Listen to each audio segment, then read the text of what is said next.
میں اپنی ساری قوم کو آج اپیل کرتا ہوں کہ یہ آپ کے لیے ایک فیصلہ کن وقت ہے. آپ اگر نکلیں گے نہیں تو یہاں مجھے افسوس سے کہنا پڑتا ہے کہ یہاں یہ ملک آپ کے رہنے کے قابل نہیں رہ جائے گا. جی السلام علیکم دوستو. آج ہر طرف بڑا خوف و ہراس پھیلا ہوا ہے، جگہ جگہ پہ آگ لگی ہوئی ہے.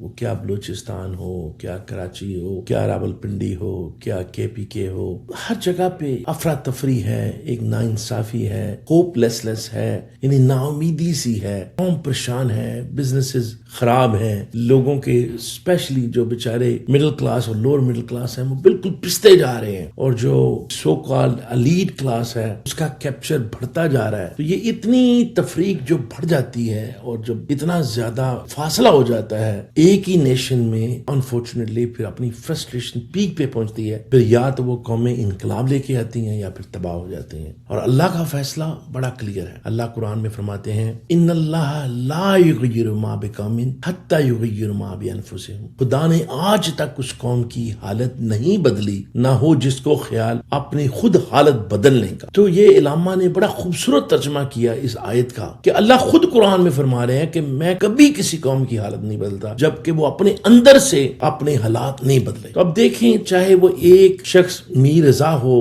کراچی کا بیچارہ بالکل غریب نوجوان جس نے محبت کی، پیار کیا، کس سے؟ پاکستان سے. اس عمر میں لوگوں کا پیار پتہ نہیں کہاں کہاں فضول چیزوں سے ہوتا ہے. اس نے پاکستان سے پیار کیا، حالانکہ IBA سے ڈگری لینے کے باوجود اسی ملک کو چینج کرنے کی ٹھان کے اس نے ایک ٹھیلا شروع کیا اور ٹھیلے سے چھوٹی سی دکان بنائی اور پھر اسے ایک چین کھڑی کر دی. اور صرف 25 سال کا. میں کہتا ہوں سلوٹ ہے اس بچے کو اور اس کی ماں باپ کو اور اس کے دوستوں کو اور اس کے انوائرمنٹ کو. لیکن آف کورس کوئی بھی انٹرپرینورشپ زندگی میں تلخ حقیقتوں کے بغیر کامیاب نہیں ہوتی. ہم صرف کامیاب لوگوں کو دیکھتے ہیں، ہم اس کے پیچھے جو سٹوریز ہوتی ہیں وہ نہیں دیکھتے، اس کے پیچھے جو قربانیاں ہوتی ہیں اس کو نہیں دیکھتے. تو یہ الٹیمیٹ قربانی ہے. تو اس نے اتنا بڑا زبردست بزنس کریٹ کیا، لوگوں کے لیے جابز کریٹ کی، لوگوں کے دکھوں کا مداوا بننے والا نوجوان تھا، اور پھر اس کو بہیمانہ طریقے سے قتل کر دیا گیا اور ڈال دیا گیا کہ جی اس نے خودکشی کی ہے، حالانکہ گولی اس کی پیٹھ میں لگی ہوئی تھی. کیا شرم کی بات ہے. اب آ جائیں راول پنڈی میں، تو راول پنڈی میں بھی کچھ اسی طرح کا معاملہ ہے. پیچھے سے گولی لگی ہے اور ہم کہہ رہے ہیں کہ جی وہ GHQ پہ حملہ کرنے ایک بچہ نکلا تھا KPK سے، محمد حسین شاید اس کا نام ہے. اس نے 9 مئی جیسا سما برپا کرنے کی کوشش کی. ایک بچے نے. کچھ شرم ہونی چاہیے یار. مجھے یاد ہے کہ جب ایمن قاسی کو پکڑ کے USA میں دیا گیا تھا اور امریکن جج کے سامنے وکیل نے کہا تھا کہ جناب یہ پاکستانی تو پیسے کے لیے اپنی ماں کو بھی بیچ دیں گے، تو ان کی آپ کیا بات کرتے ہیں؟ تو سر جب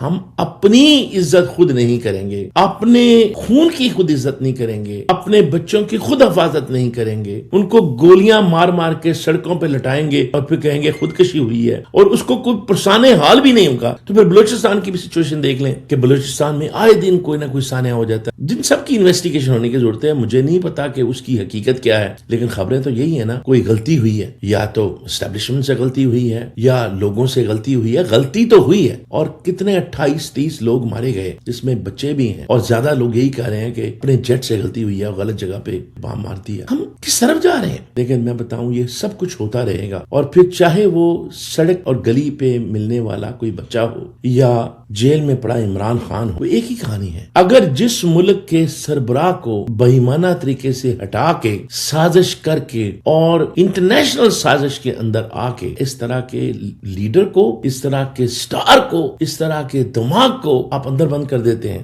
جیل میں جب جاؤں گا، جیل سے نکل کے پھر تمہارے پیچھے آؤں گا. لوگ تو اس طرح کے لوگوں کی اللہ معاف فرمائے پوجا کرتے ہیں، اس کی عزت کرتے ہیں. پوجا سے مراد یہ نہیں ہے کہ اس کے سامنے سجدہ کرنا، یعنی اس کی اتنی عزت ہوتی ہے کہ اس کے ایک اشارے پہ لوگ اپنی جانیں دے دیتے ہیں. اور بے شک عمران خان کے ایک اشارے پہ بھی دنیا اپنی جانیں دینے کے لیے تیار ہوتی ہے، اپنا مال و متاع لٹانے کے لیے تیار ہوتی ہے. اس طرح کے ہیرے شخص کو ہم نے جیل میں بند کیا ہوا ہے. کیا حال ہوگا ایسی قوم کا جو اپنے لیڈرز کے ساتھ یہ کرتی ہے؟ ہم نے ڈاکٹر عبدالقدیر خان صاحب کے ساتھ کیا کیا؟ ہم نے ڈاکٹر عبدالسلام کے ساتھ کیا کیا؟ ہم نے اپنے ہیرو کے ساتھ بہت برا سلوک کیا، اور اب ہم اپنی عوام کو بھی کیڑا مکوڑا سمجھتے ہیں. بس رہ کون جاتا ہے؟ ہم نے خود قائد اعظم رحمۃ اللہ علیہ کے ساتھ کیا کیا؟ کون لے جاتا ہے ایک ریموٹ ایریا میں آخری وقت میں اپنے لیڈر کو اور پھر اس کو بالکل ٹوٹی ہوئی کار پہ جس کو ایمبولینس کہا گیا لے کے آتا ہے کہ وہ چلتی بھی نہیں ہے اور بند ہو جاتی ہے اور وہ گھنٹوں بستر مرگ پہ پڑا رہتا ہے. زندگی اور موت کی کشمکش میں اتنی گرمی میں لبے سڑک پڑا ہوا ہے اور کوئی پوچھنے والا نہیں ہے. کیا ملک ہے یار. کیا اب نا امید ہو جائیں؟ نہیں, میں تو کبھی بھی نا امیدی کی بات نہیں کرتا اور میں یہ نہیں کہتا کہ ہم یہ رونا دھونا کر کے اور پھر کہیں کہ بس اب کچھ نہیں ہو سکتا. بہت زیادہ ہمارے دوست پوری دنیا میں ایسے ہیں جو نا امید ہو چکے ہیں. اس کی نا امیدی کی وجہ ان کا اپنے ایمان کی کمزوری نہیں ہے صرف, بلکہ ان کی سیلف سسٹیننس اور اپنے آپ پہ غور کرنا. بہت سارے ہمارے دوست ہیں بڑا اچھا کماتے ہیں اور وہ بڑی اچھی طریقے سے رہ بھی رہے ہیں. وہ کہتے ہیں ہیک ود what's going on in Pakistan, اپنی زندگی اچھی کرو اور وہاں جا کے عیاشی کرو, واپس آؤ, بس ٹھیک ہے. جب پاکستان کو استعمال کرنا ہو کرو, نہیں کرنا بس خاموشی سے جو کرتا ہے اسے کرنے دو. اور ہمیں بھی وہ بیوقوف کہتے ہیں. بات یہ ہے اگر یہ اسوا اپنا لیا جائے نا تو پھر آپ کو فکر کرنی چاہیے اپنے ایمان کی, کیونکہ یہ وہ عمل ہے جو کہ وہی شیطانی عمل ہے کہ اپنے پاس فوکس ہے, میں بہتر ہوں, مجھے اپنی فکر ہے. یہی تو فرق اللہ تبارک و تعالیٰ سمجھانا چاہ رہے ہیں کہ درد دل کے واسطے پیدا کیا انسان کو, ورنہ اطاعت کے لیے کچھ ہم نہ تھے کرو بیاں. یعنی اللہ کی اطاعت کے لیے تو بہت تھے فرشتے اور مخلوقات, لیکن اس لیے پیدا کیا انسان کو. ہم پہلی تو بات ہے یہ سمجھ نہیں سکے. وما خلقت الجن والانس الا لیعبدون, ہم نے جن کو اور انس کو پیدا نہیں کیا مگر اس لیے کہ وہ عبادت کریں. اور پھر عبادت کا مطلب ہم نکالتے ہیں نمازیں. بڑے افسوس کی بات ہے جب اللہ کو سب سے زیادہ پیار آتا ہے نا انسان سے, تو اس کو پتا کیا کہتا ہے؟ اس کو کہتا ہے میرا بندہ, عبد من عبادنا وآتیناہ رحمۃ من عندنا وعلمناہ من لدنا علما. جب بات کرتے ہیں خضر علیہ السلام کی قرآن میں اللہ تعالیٰ سورہ کاف میں, تو کہتے ہیں ہمارے بندوں میں سے ایک بندہ جس کو ہم نے خاص رحمت اور خاص علم دیا ہوا تھا, اس سے کہا موسیٰ کو ملنے کے لیے. موسیٰ علیہ السلام نے کہا نا مجھے پاس سب سے بڑا علم ہے اور شاید کوئی نہیں ہے, تو اللہ نے کہا نہیں موسیٰ جاؤ اس جگہ پہ اور وہاں جا کے ایک بندہ تمہیں ملے گا, اور عبد من عبادنا, میرے بندوں میں سے ایک بندہ ملے گا. تو بات یہ ہے اللہ کے کئی بندے ہیں ایسے اور وہ ہمیشہ ہوتے ہیں, ابھی بھی ختم نہیں ہوئے. ہم نے اپنے ملک کے لیے لڑنا ہے, ہم نے اپنے حقوق کے لیے لڑنا ہے, ہم نے اپنے سپریم کورٹ کے ساتھ کھڑے ہونا ہے, ہم نے اپنے آئین کے ساتھ کھڑے ہونا ہے اور اپنے ملک کو بچانا ہے. اور اس کے پاس کیا ہے؟ خاص رحمت, خاص علم ہے. ساری سٹوری کا آپ کو پتا ہے سورہ کاف میں جو ہے کہ کیسے کیسے انہوں نے علم کے عجیب نظارے دکھائے موسیٰ علیہ السلام کو, اور موسیٰ علیہ السلام دنگ رہ گئے لیکن وہ صبر نہ کر سکے. اور پھر آخر کار انہوں نے کہا کہ تمہارے اور میرے مابین یہ تعلق ہے, یہ جو سفر ہے نہیں چل سکتا, کیونکہ تم ان چیزوں پہ صبر کیسے کرو گے جس کا تمہیں علم ہی نہیں ہے. تو ثابت اس سے یہ ہوا کہ اللہ تبارک و تعالیٰ نے طرح طرح کے علم اتارے ہوئے ہیں. کہتے ہیں کہ قیامت آنے والی ہے اور یہ ظلم ہو رہا ہے اور سارا کچھ ٹھیک ہے. یہ کفر کی بات ہے. کفر ہوتا ہے حق کو ڈینائی کرنا. کفر سے مراد یہ نہیں ہے کہ آپ بتوں کی پوجا کر لیں تو کفر ہو گیا. آپ حق اور انصاف کی بات نہ کریں, اس کو چھپائیں, یہ ہے کفر, یہ ہے انکار. کفر کا مطلب ہے انکار, انکار حقیقت سے انکار, ٹروتھ سے انکار, سچائی سے انکار. اور پھر جو بات ہے کہ ہم نے جن اور انس کو پیدا کیا کس عبادت کے لیے, تو عبادت سے مراد یہ ہے کہ عبد بنے, بندہ بنے, جس میں کہتے ہیں نا بندے کا پتر بن, وہ بنے, بندہ بنے.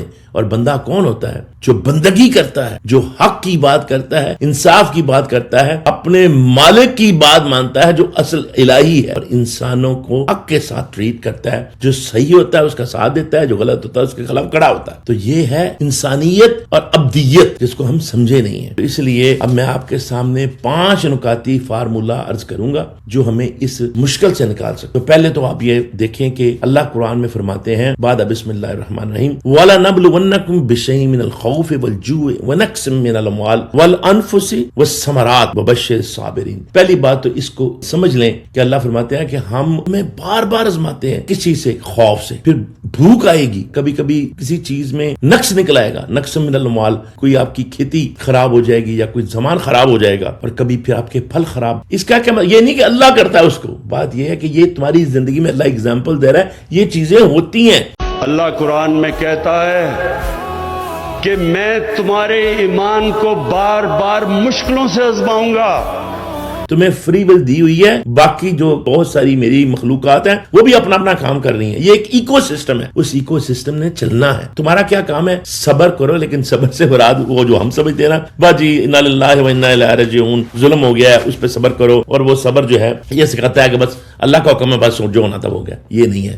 صبر سے مراد یہ آپ غلط سمجھے ہیں. اللہ فرماتا ہے قرآن میں یا ایھا الذین آمنوا اصبروا وصابروا ورابطوا واتقوا اللہ لعلکم تفلحون. اور یہ نہیں ہے مراد صبر سے جو ہم کہتے ہیں کہ جی بس سو گیا باب چھوڑے، وہ اس کا ایک پہلو ہے کہ آپ اللہ پہ یقین رکھیں، اپنے آپ کو مارے پیٹے نہیں، لوگوں کو مارے پیٹے نہیں، ایک مہم نہ پلائیں، لیکن ایک نظم سے چلیں، ایک صبر رکھیں اپنے اندر، اور پھر نظم کے ساتھ ایک پلان بنائیں اور اس پلان کے ساتھ اس ظلم سے نکلیں. کیونکہ میں نے آپ کو آیت پڑھ کے سنائی ہے کہ اللہ تعالیٰ کبھی اس قوم کی حالت نہیں بدلتا جس کو اپنی حالت اپنے اندر سے بدلنے کا خیال نہ ہو. یہ فرض ہے آپ پہ کہ آپ اپنی حالت بدلیں. اللہ نے تو ہمیں کھلی اجازت دی ہے ہم جیسی زندگی گزارنا چاہتے ہیں. ایک انسان گیدڑ کی زندگی گزارتا ہے اور ایک شیر کی زندگی.